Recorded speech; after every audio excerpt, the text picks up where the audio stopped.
So we're going to be talking about the period between 500 and 1000. And this is basically the period of early medieval art in Europe. And this is when that type of art is being produced. And the patrons of this type of art at this time are Christian missionaries. And they bring the gospel and the culture of the late antique, which are actually originated in the Mediterranean world. They bring that to the non-Christian peoples of basically what was the former northwestern provinces of the Roman Empire. So Christian missionaries start bringing in art and Christianity influences into this area that was formerly non-Christian. And so in Ireland, the Celts are actually being Christianized right here, starting in the 5th century. And Ireland is considered the most distant land to those living in the Western world. By the end of the 7th century, Irish monks are making some really beautiful illuminated manuscripts, one of which is called the Book of Kells, and that's kind of what we're going to kick off the chapter talking about. This manuscript was kept in a really elaborate metal box, and it was kept on the altar inside of a monastery. And it's named after the monastery in Central Ireland that once owned it, and it was probably the work of scribes and illuminators at the monastery at Iona, which I believe is an island right here off of Britain. And it's considered a relic, which is basically an object of religious importance. And we'll start at looking at the Book of Kells because it's a great example of the art that is being produced in early medieval Europe at this time. So this particular page is about the Nativity of Jesus, as told in the Gospel of St. Matthew, and is a passage that is commonly read in church at Christmas Eve. The initial letters of Christ in Greek is Chi Rhoi Iota, which XIP. It takes up most of the page, although two words, abbreviated simply as H and Generato, appear at the lower right. Together they read, "Now this is how the birth of Christ came about." And they think that this was made in Iona, Scotland, late 8th or early 9th century. So basically it's just kind of the Christ's initials in Greek is really what it is. And it's on vellum, which vellum is animal skin. This is the only picture that's in the slideshow, but there's other pictures in the book if you want to get a better look. But the artist or illuminator here made the holy words into intricate abstract designs that are similar to Celtic or Anglo-Saxon metalwork. So they think that, the designs that are present are actually inspired by metalworking, Anglo-Saxon metalworking. And not all of the pages are taken up by script and abstract pattern. There's actually a male head at the end of this letter here. And you can see the head here at the end of the letter. One of the initials that's present, I think it's called Rho. And half figures of winged angels actually appear to the left of Christ's initials. So there are some figures in this piece. It's not all abstract pattern or text. And like I said, this is made of vellum, which is the skin of a young animal. And you can see that it has yellowed and darkened with age, and the image is actually somewhat muddy, just because of the years that have gone by.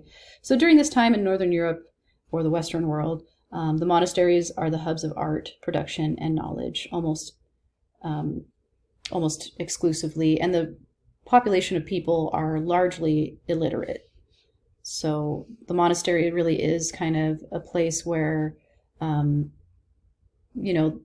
literatures and books and reading is done and knowledge, where the rest of the world is largely illiterate. So we'll talk about Europe after the fall of Rome a little bit. Medieval art is basically a fusion of the heritage of the northwestern Roman provinces and the cultures of the people of the north of the Alps, and then Christianity, all mixed together. All of these things put together really make early medieval art, which is, like I said, northwestern European provinces, the cultures of the people that lived there above the Alps, and then Christianity all mixed together. And then even though Romans considered all people outside of their empire barbarians, many northerners were eventually able to gain really prestigious positions in the Roman Empire, either in the army or the government, during the late antiquity, which is kind of like the last period of the Roman Empire, basically kind of the later years of the Roman Empire. So the northerners were able to actually gain some prestige. And over the centuries, the diverse cultures that were present merged and formed kind of a new culture that gradually replaced the Roman Empire. And that eventually resulted in today's European nation.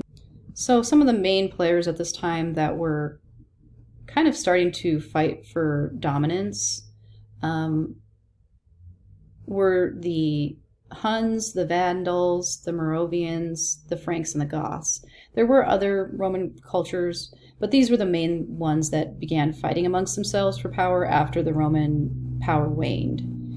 And many times a culture would gain control of Italy or another Roman province for a time, and then they would be eventually taken over by another culture. And this happened, for example, with the Visigoths. They were in Italy at one time, controlling it, and parts of what's today southern France, but they were forced out of France into Spain by the Franks. So, stuff like that was happening all the time. These cultures were constantly overthrowing one another.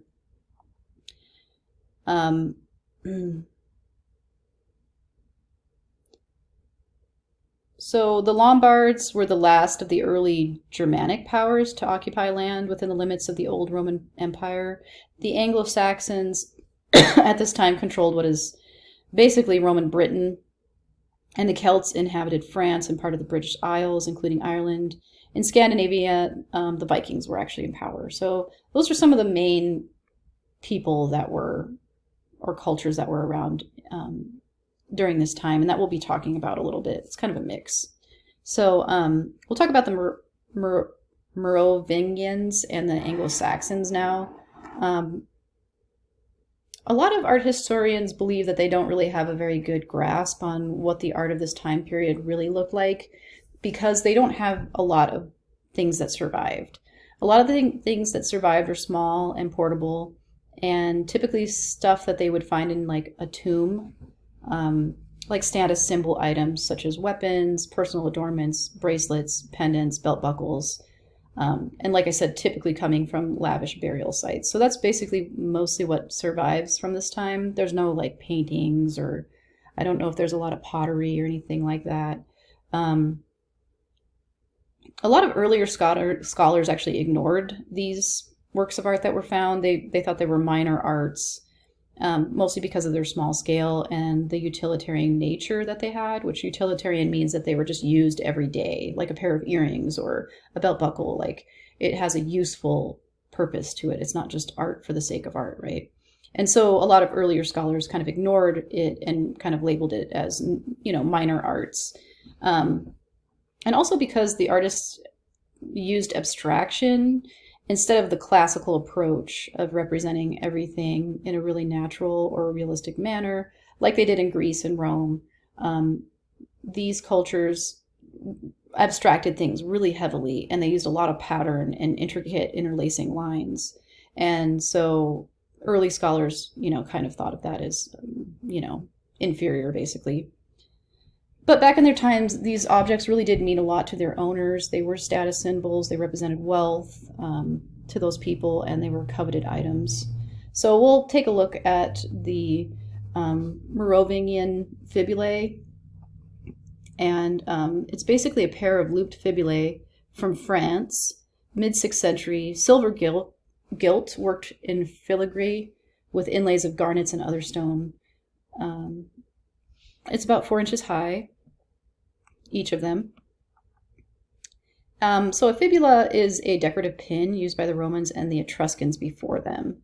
And both men and women used them to fasten their garments. So the Merovingian Fibulae are from France, made during the 6th century, and the Merovingians ruled France during this time, and the empire was named after their first king, Merovic.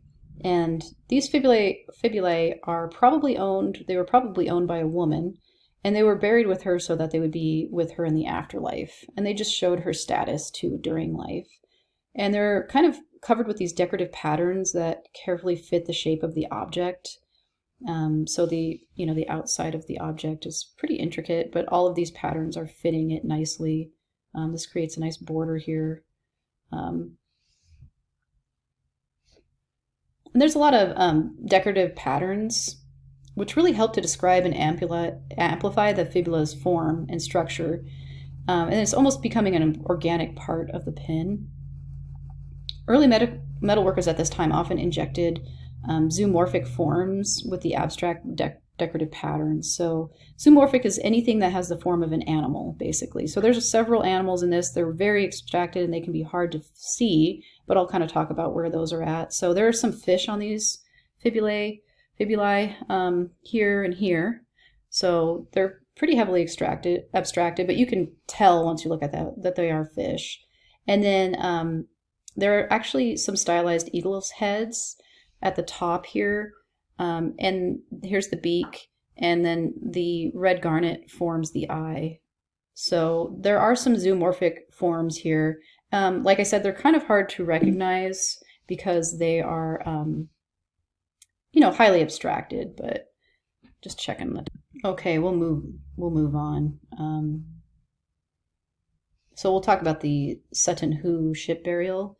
So the ship burial was found in 1939 by archaeologists. They unearthed the ship burial in Suffolk, England, at Sutton, and it's near the sea, but it actually never set sail. It was purposefully buried, and this is an example of an elaborate ship burial, really. And this is kind of a common form of burial that the Anglo-Saxons practiced, and it included this ship burial included this purse cover, and it's made with gold, glass, and garnet ornamentation. So, like I said, it was found in Suffolk, England. It's around 625 is the date on it. So this purse cover is made using the cloisonné technique, and this technique dates back to as early as the New Kingdom in Egypt. Metalworkers actually make this jewelry by soldering metal strips, or cloisons, French for partitions. So they take these metal strips and they solder them on a metal background edge up to create like little borders, and then they fill in those little forms that the borders of the metal strips make with glass or semi-precious stones or jewels, and that's what we can see here. So the metal strips that are laid on their edge, soldered to a metal background, and then filled in, the little spaces are filled in with glass or semi-precious stones. Basically this technique, cloisonné, is a cross between mosaic and stained glass, and it's only used for smaller objects though, and that's how it differs from mosaic or stained glass. So there's that.